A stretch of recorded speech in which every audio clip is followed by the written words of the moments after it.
एक अपूर्व सत्संग होगा। मैं कोई जगह छोड़ना नहीं चाहता। सागर हो, पहाड़ हो, गुफा हो, स्मशान हो, अस्पताल हो, और अस्पताल में मरते समय आखिरी सांस गिनने वाला आईसीयू डिपार्टमेंट में, आईसीयू केयर में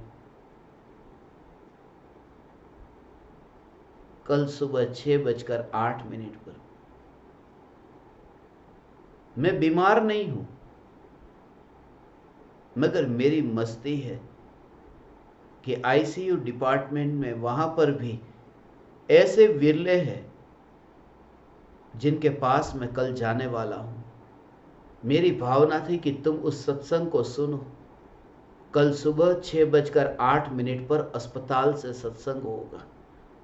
मरने से पहले जब देह से आत्मा विदा होता हो और उस समय अपनी ध्रुवता की मस्ती को न छोड़ता हो। देह तो छूटता हो, मस्ती न छूटती हो। सामने डॉक्टर आते हो, मगर भीतर में तो सदगुरु वैद्य सुजान, उसके अतिरिक्त और कुछ न दिखता हो। ऐसी जो दशा वो किस प्रकार की, उसके बारे में मैं कुछ कह सकूं? आईसीयू,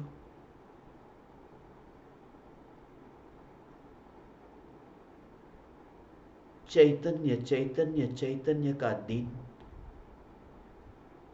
3 का दिन, 3 सत्संग का दिन, चैतन्य चैतन्य का दिन।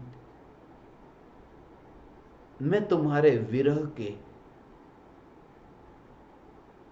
कारण रह नहीं पाता आज के दिन, इसलिए मैंने ज्ञान दीपकों के संग में बार बार मिलने का प्रयास किया। बहुत जरूरी है। थोड़ा भी अंतराल आ गया कि फिर ठोकर खाई, फिर फिसल गए, फिर कहीं ठोकर खाकर गिर गए, मर गए, संभावना पूरी है। इसलिए मेरी ये भावना है भगवान, निरंतर निरंतर ये सत्संग होता रहे और इस सत्संग के परिणाम में अपरिणामी न्यायक देव दृष्टि में बना रहे। मैं अपरिणामी न्यायक देव,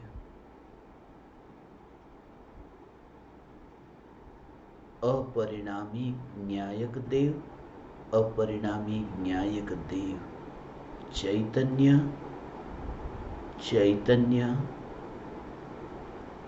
चैतन्य।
अहो अहो श्री सद्गुरु करुणा सिंधु अपार,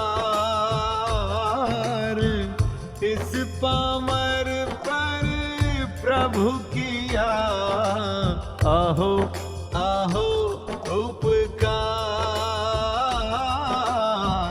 आहो आहो उपकार।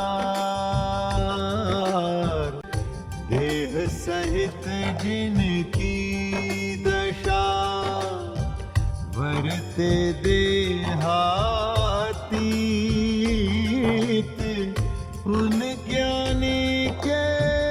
चरण